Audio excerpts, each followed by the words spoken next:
If I told you that someone could kill one of the UK's most well-known women in broad daylight in a residential neighborhood, walk away calmly, and still appear innocent for years, would you believe it? Because that's exactly what happened in Jill Dando's case. And the most disturbing thing isn't the murder itself, it's the fact that for a long time, the killer seemed mathematically impossible to exist. Jill Dando wasn't an anonymous victim. She was a familiar face, a recognizable voice, someone who entered the homes of millions of people every week through television. When she was found lying on her doorstep with a single precise gunshot wound, the entire country stopped. It wasn't just a crime, it was a shattering of reality, because crimes like that shouldn't happen to people like that, in places like that, in that way. The police arrived quickly, the media arrived even faster, and the pressure was instantaneous. Everyone wanted a simple answer, a face, a clear motive. But what the investigators found was the opposite. No reliable witnesses, no weapon, no obvious escape route, just an ordinary street, cameras scattered throughout the city, and a killer who seemed to have vanished. And then came the detail that paralyzed the investigation for years, the alibi. An alibi so clean, so concise, so perfect that it made any suspect unreachable. Coinciding schedules, movements that seemed confirmed, people who swore they had seen, spoken to, or crossed paths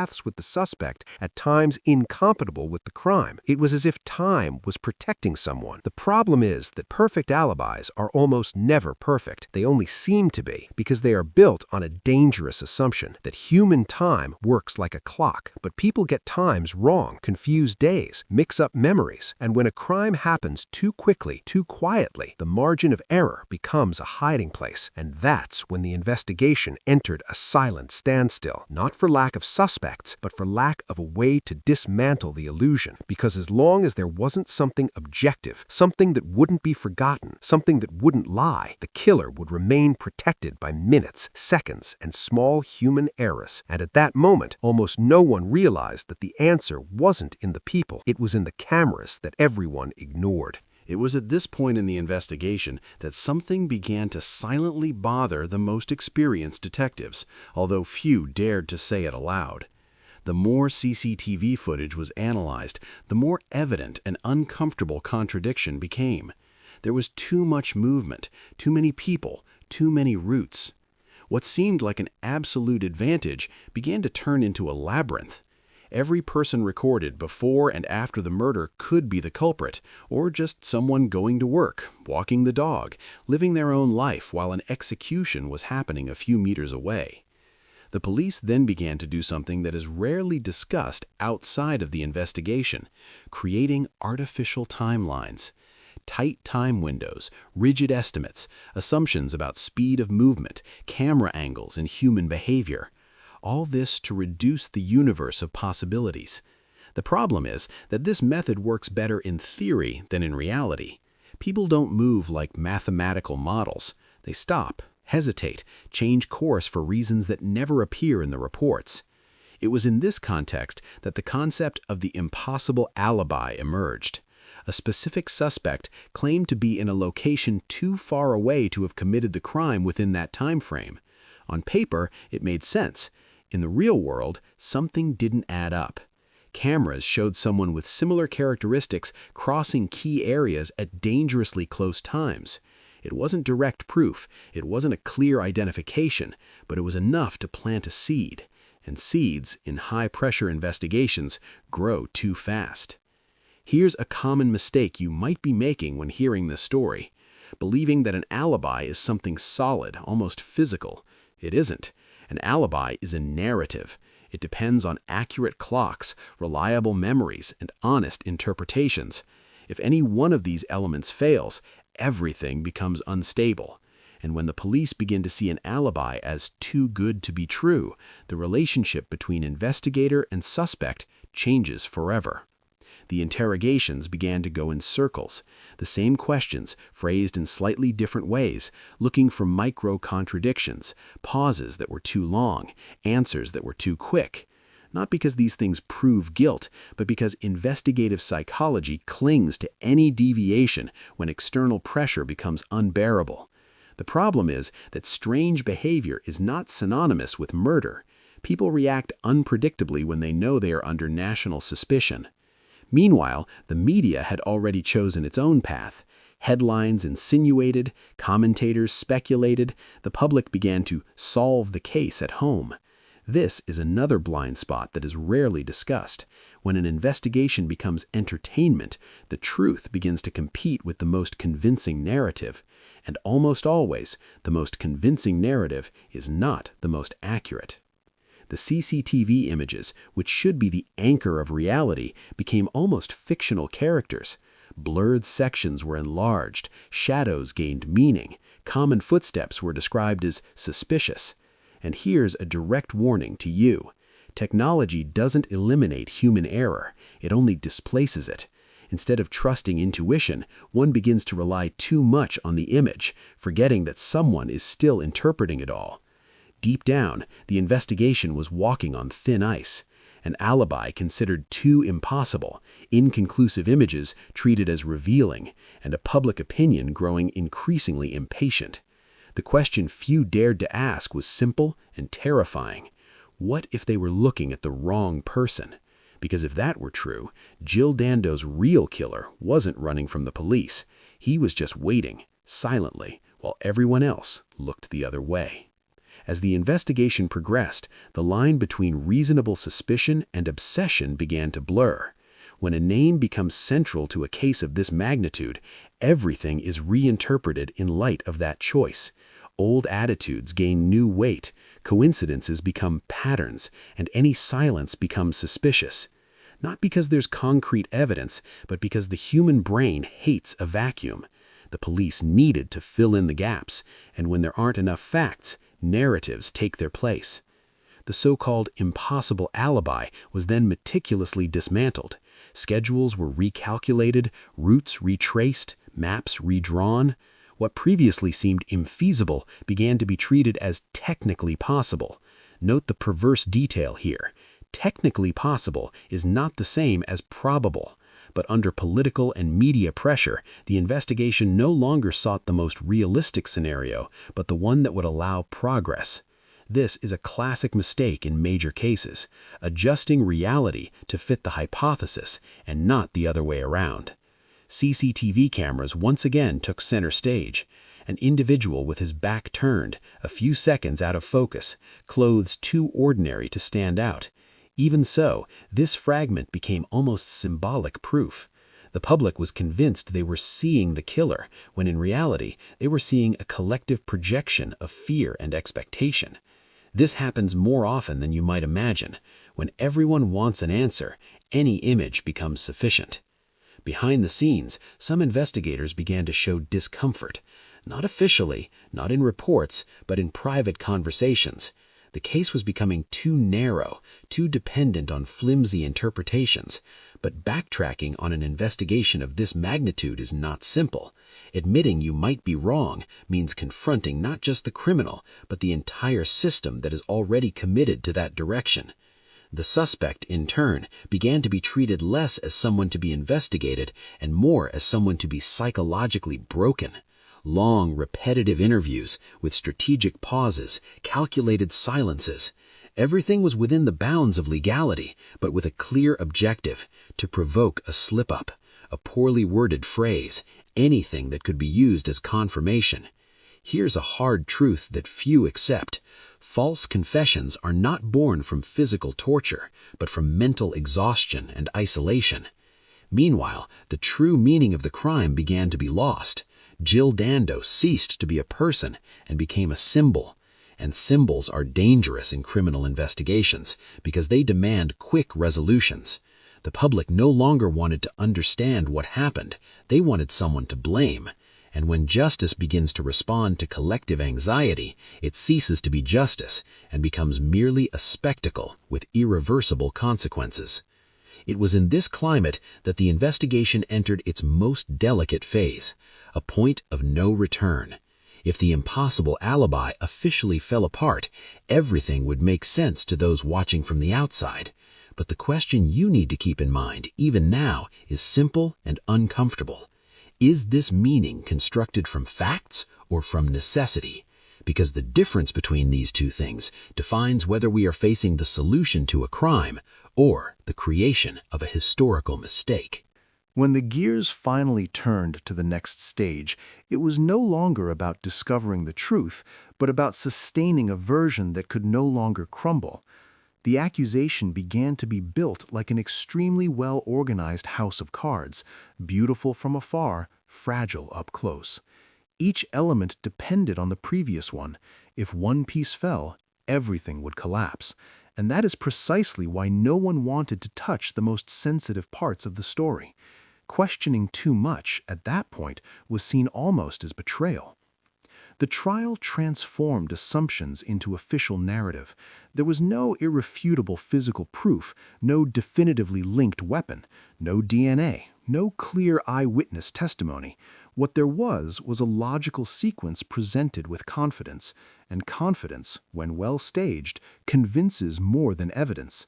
The jury was not just analyzing facts, it was absorbing a carefully stitched together story made to seem inevitable. This is the danger of so-called impossible cases. They demand that you believe before you understand. The CCTV images returned once again to center stage, now not as ambiguous fragments, but as narrative pillars. Every second was described, paused, enlarged, reinterpreted. But here's the detail that's almost never mentioned to the public. Images don't lie, but interpretations lie all the time. The camera records movement, not intention. It records silhouettes, not identities. And yet, that blurred figure came to carry a weight it perhaps could never bear. On the other side, the defense was fighting against something much bigger than the prosecution. It was fighting against the emotional climate of the country, against the collective need to end the mourning, against the idea that accepting doubt would mean accepting that perhaps there would never be complete justice for Jill Dando. And that's unbearable for many people. The human mind prefers a wrong answer to no answer at all. This psychological bias is widely documented, but rarely respected in media trials. As time passed, inconsistencies began to appear, but it was too late for them to gain prominence. Small details ignored, testimonies that changed tone, schedules that only worked if everything occurred with almost superhuman precision. None of this in isolation seemed sufficient to reverse the case, but together they formed an unsettling noise, like a silent crack in a freshly painted wall. Those who look quickly don't see it. Those who observe calmly can no longer ignore it. And then came the conviction, a moment that for many brought relief, for others a profound discomfort they couldn't explain, because something in that puzzle seemed too closed, too clean, too resolved for a crime born in chaos.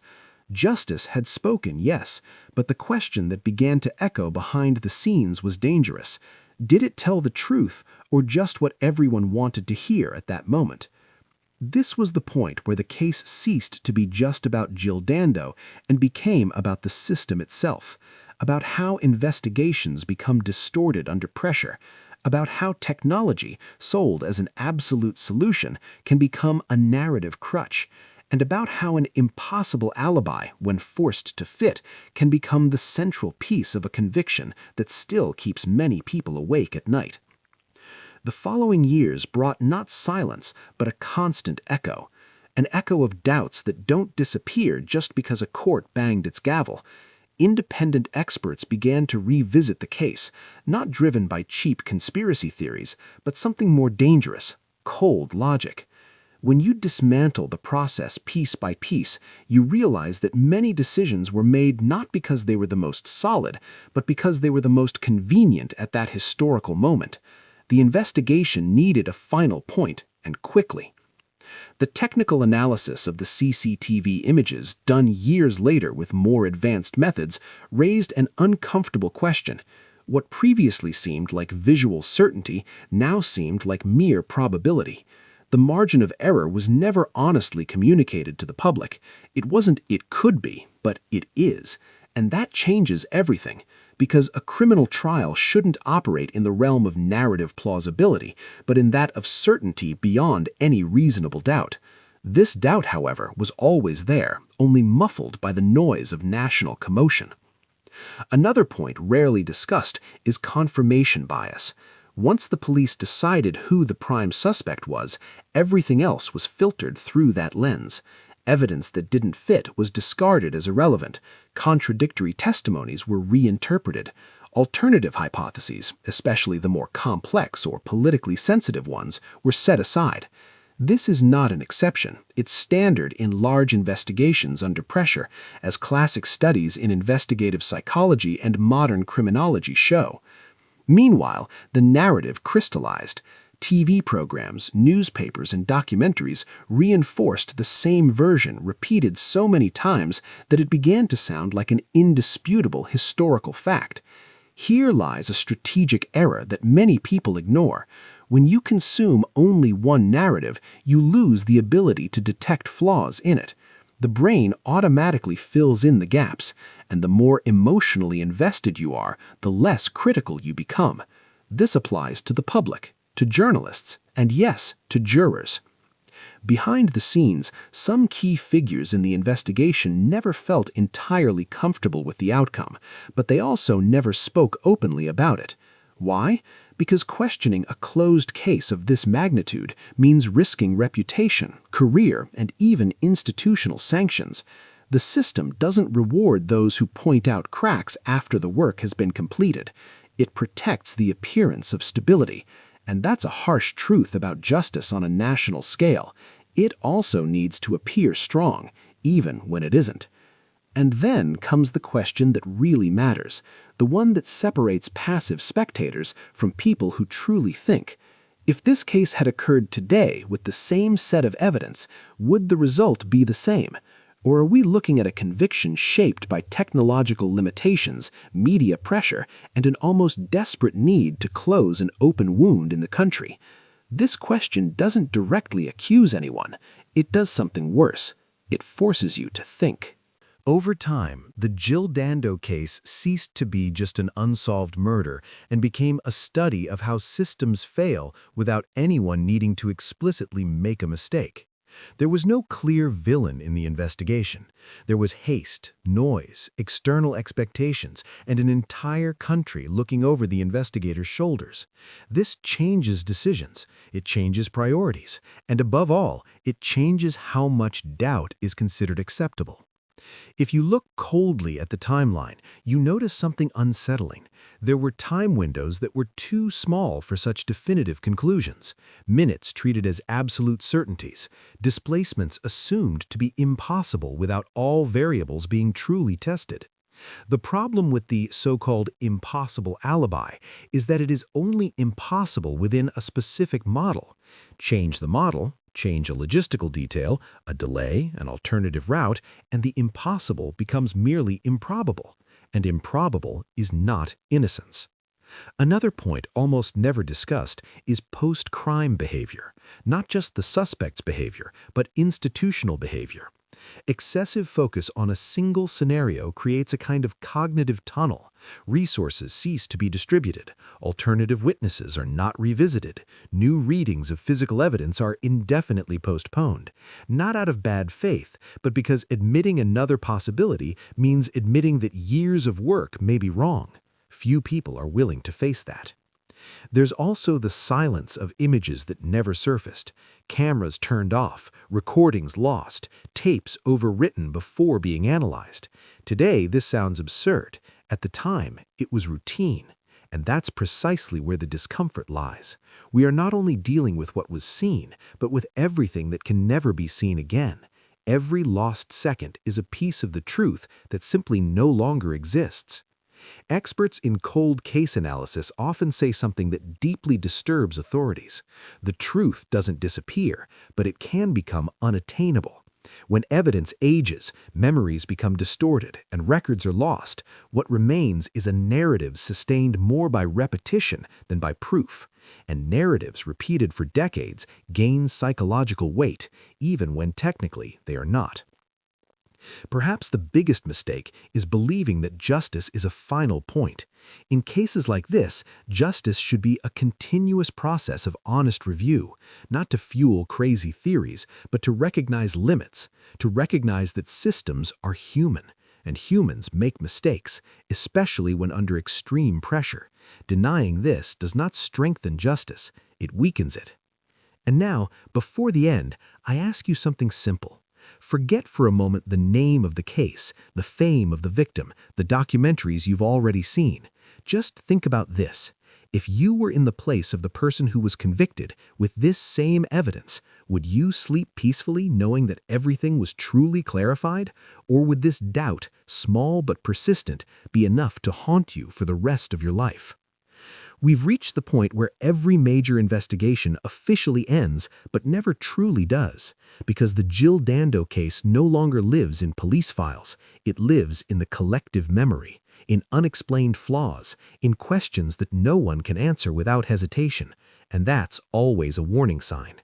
Cases solved solidly don't need constant defense. They stand on their own. This one doesn't. What makes this case so disturbing is not just the brutal death of a public figure, but the unsettling feeling that technology, sold as the great savior of truth, can also become a shield. Cameras don't lie, but those who interpret the images can be wrong. Algorithms don't feel pressure, but investigators do. And when the narrative needs to be closed, even the coldest evidence can be pushed in the wrong direction. There's a common mistake that almost no one discusses, the idea that if a crime has been solved, it no longer needs to be understood. Solving is not understanding. Solving is closing. Understanding requires revisiting, questioning, accepting discomfort, and large systems hate discomfort. They prefer clean endings to complex truths. That's why so many historical cases remain officially closed and morally open. Perhaps Jill Dando's killer was caught, perhaps not. The problem is that the process itself left that doubt alive, and when justice allows doubt to survive, it doesn't just affect one specific case, it corrodes trust in everything around it. Every time you see a CCTV image being used as absolute proof, that case should come back to your mind, like a silent warning. And here is the most unsettling part of all. If today, with more cameras, more data, more digital tracking, we still make serious errors of interpretation, what does that say about how many poorly told stories we've already accepted as truth? How many impossible alibis only seemed impossible because no one had the courage to dismantle the original model? So when this video ends and the screen goes dark, I want you to be left with a simple but dangerous question. If truth depended solely on camera angles, estimated time, and human decisions under pressure, would you entrust your own life to that? Or would this doubt, small but persistent, be enough to haunt you for the rest of your life? We've reached the point where every major investigation officially ends, but never truly does, because the Jill Dando case no longer lives in police files. It lives in the collective memory, in unexplained flaws, in questions that no one can answer without hesitation, and that's always a warning sign. Cases solved solidly don't need constant defense. They stand on their own. This one doesn't.